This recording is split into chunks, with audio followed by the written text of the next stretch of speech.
Le carillon de l'ancienne tour de l'horloge résonna dans tout le campus de l'Académie de magie d'Alpias, annonçant le début d'une nouvelle journée. Sous la lumière dorée éclatante, des flots d'étudiants en uniforme impeccable se pressaient à travers le grand portail en fer, créant une scène animée et pleine de vitalité. Au milieu de la foule, Chiron Ariane marchait silencieusement, un livre sous le bras, s'efforçant de garder un visage impassible. Cependant, les murmures incessants autour de lui n'arrêtaient pas de parvenir à ses oreilles. « N'est-ce pas lui, le gars qui draguait Sœur Amy ?» dit une voix féminine en gloussant. « C'est drôle, mais quel dommage !» intervint une autre, leur rire mêlé de moquerie. Chiron poussa un léger soupir de soulagement. Le souvenir de l'incident d'il y a 4 jours lui revint subitement, ce jour où il avait été si embarrassé et paniqué, pensant qu'il ne pourrait plus jamais marcher la tête haute dans cette académie. Pourtant, il se rassura. L'agitation s'est vraiment calmée vite. Je pensais qu'il me taquinerait encore plus. Les rumeurs à mon sujet doivent avoir disparu, n'est-ce pas ? À peine ses pensées terminées, le regard de Chiron s'arrêta involontairement sur une silhouette familière au loin. « C'est Aîné Sériel ?» se rappela-t-il. Même s'il y avait eu un grand malentendu lié à l'affaire du café, il ne la détestait pas. Il se dit « Normalement, elle est toujours avec Sœur Amy. Que s'est-il passé ?»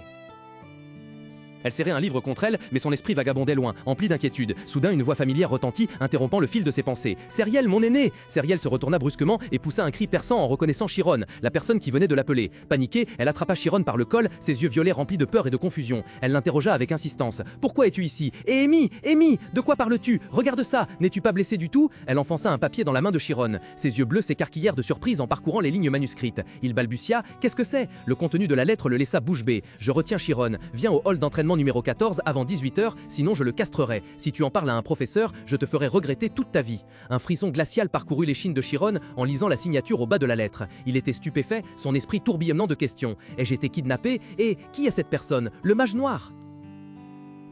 30 minutes plus tôt dans la cour de l'école, alors qu'Amy et Sériel marchaient sur le chemin pavé, une voix mielleuse s'éleva derrière elle. « Hé, Seigneur, vous allez bien ?» Sériel fronça les sourcils agacés. « Encore lui !» Amy se retourna brusquement, ses yeux bleus lançant des éclairs de colère. Elle grogna. « Comment oses-tu me parler ? Je suis assez sûr de t'avoir dit de disparaître !» Face à la fureur d'Amy, l'étudiant se contenta de sourire avec suffisance. Il tendit une enveloppe, le ton arrogant. « Le patron veut vous voir !» Sériel se pencha à l'oreille de son ami et murmura. « Ignore ce genre de personne !» Amy jeta un regard méprisant à l'étudiant. « C'est pour ça qu'il n'est qu'un élève de 5e année. » L'étudiant, imperturbable, poursuivit d'un ton lourd de sens. Il a dit que si je transmettais le message comme ça, vous écouteriez. Acceptez l'invitation si vous ne voulez pas que votre homme soit ruiné. Sériel grimaça de dégoût face à la menace flagrante, tirant Amy. De quoi diable parles-tu? C'est dégoûtant. Allons vite à la bibliothèque. Mais contre toute attente, Amy arracha soudainement la lettre des mains de l'étudiant. Sériel, surprise, appela doucement le nom de son ami. Confuse. Amy? La lettre dans la main d'Amy tremblait violemment, chaque ligne comme un couteau s'enfonçant dans son esprit. « Je retiens Chiron. Viens à la salle d'entraînement 14 avant 18h. » Le contenu menaçant fit ouvrir grand les yeux bleus azur de Larousse. Chiron a été enlevé? L'image de Jake, son regard haineux et la gemme verte sur son épaule lui apparut clairement à l'esprit. C'était lui, celui qu'elle avait averti qu'il ne pourrait plus jamais utiliser la magie. « Jake, c'est enfoiré !» La colère éclata. Amy froissa le papier dans sa main et le jeta d'un geste décisif. Elle tourna le dos et s'éloigna, tentant d'être froide. « Peu importe, ça ne me regarde pas du tout. » L'étudiant qui venait de remettre la lettre haussa les épaules, l'air innocent. « Quoi? Je ne suis qu'un messager ?» Puis tourna les talons et s'en alla avec un sourire narquois incompréhensible. Alors qu'Amy tentait de tout nier, Sériel ramassa curieusement le morceau de papier froissé. Ses yeux violets s'écarquillèrent en lisant le contenu. Elle se tourna paniquée vers son ami, la voix pleine d'inquiétude. « La guilde des magiciens noirs, n'est-ce pas une mauvaise guilde? Ils sont connus pour intimider et s'en prendre aux bons étudiants. Pourquoi ont-ils enlevé Chiron? Qu'est-ce que cela a à voir avec toi, Amy ?» Interrogée, Amy détourna le visage, des perles de sueur sur le front. Elle ne pouvait plus nier, car au fond d'elle, elle savait que la raison était, cette nuit-là, elle n'avait pas pu se retenir d'agir contre cet individu. Sérel tendit anxieusement un papier froissé, sa voix tremblait. « Disons-le au professeur !» En face d'elle, Amy plissa légèrement les yeux, un sourire mince presque moqueur effleurant ses lèvres. Elle porta son index à son menton, l'air songeur. « Le professeur? Chiron ne serait pas le seul en danger, tu le serais aussi !» Au fond d'elle, Amy savait que c'était la bonne chose à faire, mais le problème n'était pas si simple. Elle imagina la scène terrifiante. Si le conseil des professeurs intervenait, en cherchant la vérité, elle et Chiron devraient expliquer leur relation. Et alors, son passé serait exposé. Si les choses en venaient là, il découvrirait que Chiron n'était qu'un simple roturier. Les souvenirs affluèrent, aussi clairs qu'hier. Elle se rappela le moment où elle avait parlé à Chiron, son ton à la fois sarcastique et menaçant. « Pour qu'un roturier puisse entrer ici, tu as dû te plier en 4, n'est-ce pas? Ce serait dommage si tu étais renvoyé, non ?» À ces mots d'alors, Chiron, bien que son visage fût pâle de peur, s'efforça de se tenir droit, ses yeux brillants d'une étrange détermination. « Si devenir ton coursier signifie que tu auras confiance en moi, je le ferai. » Mais ensuite, une autre image, plus douloureuse, apparut dans l'esprit d'Amy. La scène de Chiron enfant, agenouillé au sol, entouré des ombres de brutes, criant désespérément « Je n'ai rien fait !» La réalité la ramena, le visage d'Amy pâlit, le remords évident dans ses yeux. Le dernier souvenir, et le plus profondément gravé, était l'image de Chiron effondrée sur le sol de pierre froide, le corps meurtri, les yeux brisés tournés vers elle, un faible appel s'échappant de ses lèvres ensanglantées. « S'il te plaît !» Une atmosphère pesante enveloppa Amy. Son visage se durcit, son regard fixement tourné vers l'avant. « Seriel !» dit Amy, sa voix égale mais empreinte de détermination. Elle tendit son sac à dos à son ami proche. « J'y vais seule. Si je ne reviens pas avant 7 heures, préviens le professeur. » Seriel saisit le sac avec effroi, l'autre main serrant toujours le morceau de papier froissé. « Quoi? Pourquoi? Qu'est-ce que tu vas faire seule? Tu ne sais même pas combien ils sont. » Sans se retourner, Amy s'éloigna d'un pas déterminé sur le chemin pavé, sa silhouette dégageant une impression de solitude mais aussi de grande force. « Désolé, mais j'ai mes raisons. Et ne t'inquiète pas, même s'il y a 10 salauds comme Jake, ils ne sont rien pour moi. » Un demi-sourire confiant et provocateur apparut un instant sur ses lèvres, une aura meurtrière rouge vif flottant autour d'elle. Après avoir entendu l'histoire, Chiron arriva, haletant, tenant un morceau de papier similaire. Il regarda Seriel avec un air incrédule. « Alors, Amy est partie me sauver? Pas question, une personne aussi méchante qu'elle ?» Le doute disparut rapidement, remplacé par l'inquiétude et l'urgence. « Alors, elle y est allée seule, c'est ça? Mais qu'est-ce qu'on fait encore ici ?» Seriel serra les poings, son visage affichant clairement confusion et anxiété. Amy a dit qu'elle avait ses propres raisons de ne pas pouvoir ignorer ça. C'est la première fois qu'elle me demande une chose pareille.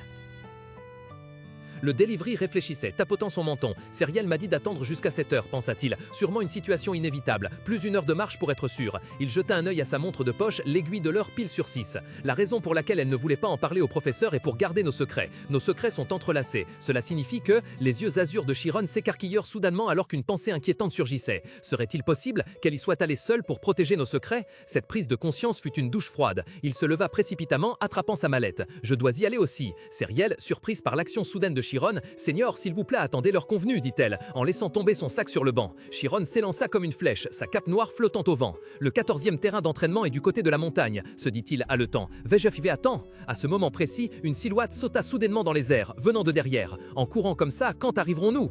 Avant que Chiron n'ait pu réagir, Seriel passa ses bras autour de lui. Un flux d'énergie turquoise éclatant jaillit, les enveloppant tous les deux. Elle déclara résolument, « Ce sera mieux si je viens avec vous. Nous utiliserons la quantimisation. Accrochez-vous bien. » Une lueur de doute traversa les yeux azur de Chiron quand il remarqua l'anomalie. Un halo de lumière dorée éclatante émana soudainement de ses mains, se répandant jusqu'au sol pavé sous ses pieds. Immédiatement, une colonne lumineuse gigantesque jaillit du sol, enveloppant entièrement le corps de Chiron. Ce flux d'énergie magique pure et puissante le souleva, l'entraînant à toute vitesse vers le ciel dans un cri déchirant. À l'intérieur d'un bâtiment proche, une lumière aveuglante traversa les grandes fenêtres, surprenant les autres étudiants. L'un d'eux, stupéfait, montra l'extérieur et balbutia. « Qu'est-ce que c'est? Qui utilise de la magie ?»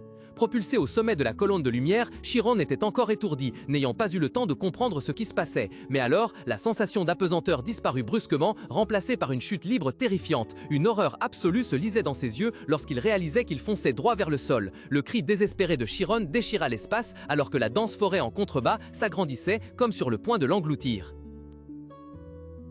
La téléportation, s'écria pleine d'excitation. La téléportation serait dangereuse si nous nous écrasions contre un arbre, alors volons d'ici. Une traînée de lumière bleu-vert fendit l'air, traversant la forêt dense à une vitesse vertigineuse. Surpris et peu habitué à l'accélération soudaine, Chiron ne put s'empêcher de crier à plein poumon. Tous deux atterrirent dans un tourbillon de vent et de poussière. Le voyage terrifiant fit chanceler Chiron, une sensation de nausée lui montant à la gorge. Il se précipita vers un arbre proche et vomit bruyamment, marmonnant sans cesse « Bon sang, pas un instant pour se préparer mentalement !» Pendant ce temps, Seriel se tenait au milieu du terrain d'entraînement désert, appelant à voix haute « Amy, où es-tu » Elle haleta, regarda autour d'elle et ajouta confuse « Il n'y a personne, c'est étrange, n'est-ce pas? Nous sommes arrivés 10 minutes avant l'heure prévue. » Toujours en train de reprendre ses esprits, Chiron s'appuya contre l'arbre et émit son hypothèse. « Je pense qu'ils ont changé d'emplacement. Comme le lieu indiqué sur le papier a été compromis, ils ont probablement anticipé que les professeurs seraient informés. » Seriel demanda inquiète. « Alors, et Amy ?» Chiron se redressa, l'expression sérieuse. « Leur plan est assez méticuleux. » Des pensées chaotiques tourbillonnaient dans l'esprit de Chiron, des mots de secret, de passé, de statuts roturiers, de menaces d'expulsion. Ce n'était pas le moment de s'inquiéter de la révélation de son identité. Il réalisa que la situation était peut-être bien plus dangereuse qu'il ne l'imaginait. Avec un visage tendu et des yeux empreints d'urgence, Chiron se tourna vers son aîné. « Sœur aînée, s'il vous plaît, retournez faire votre rapport au professeur. Vous irez plus vite seul. » Seriel hésita, répondant avec confusion. « Mais Amy a dit qu'il avait une raison et m'a demandé d'attendre jusqu'à 7 heures. » Chiron l'interrompit vivement, son regard déterminé. « Ça va, cette raison c'est moi. Si je suis là pour aider, rien ne se passera, alors allez-y vite !» Sériel se figea, ses grands yeux violets écarquillés de stupeur. De grands points d'interrogation semblaient l'entourer. Elle se prit la tête, comme si elle ne pouvait croire ce qu'elle venait d'entendre, puis s'écria « Quoi? Cette raison importante, c'est toi? Quelle est votre relation? Les rumeurs de votre rendez-vous secret sont-elles vraies? Quelle est la vérité que je ne connais pas? On n'a pas le temps !» Chiron interrompit sa crise de panique. « Plus on attend, plus ce sera dangereux !» L'urgence dans la voix de Chiron ramena finalement Sériel à la réalité. Elle hocha la tête d'un air décidé. « J'ai compris, c'est trop dangereux pour toi ici, alors attends-moi là !» Sur ce, elle fit demi-tour et courut à toute vitesse vers l'académie. En regardant la silhouette de Sériel disparaître au loin, Chiron poussa un soupir de soulagement. Il réprima son anxiété, son regard devenant perçant et résolu. Les montagnes lui étaient bien trop familières. Une immense vague de magie bleue explosa, balayant la forêt dans un rugissement assourdissant. « Peut-être que je peux trouver une trace », murmura-t-il avec détermination. Sa magie se répandit, éclairant chaque arbre, chaque brin d'herbe, cherchant le moindre indice. Et puis, il réussit. « Je l'ai, des empreintes !» L'énergie magique s'évanouit, rendant à la forêt son silence habituel. Chiron s'agenouilla, observant attentivement les traces faiblement lumineuses sur le sol. « Ce sont les empreintes de 2 personnes, laissées il n'y a pas longtemps », murmura-t-il en analysant, mais ses sourcils se froncèrent. Cependant, elles disparaissent soudainement au milieu de nulle part. Aurait-il volé? Juste à ce moment-là, un son décousu et étrange retentit, faisant sursauter Chiron qui leva brusquement la tête. Quel est ce bruit? Le visage de Chiron pâlit, une pensée effrayante s'insinua dans son esprit tandis qu'il balbutiait horrifié. « Non, pas possible !»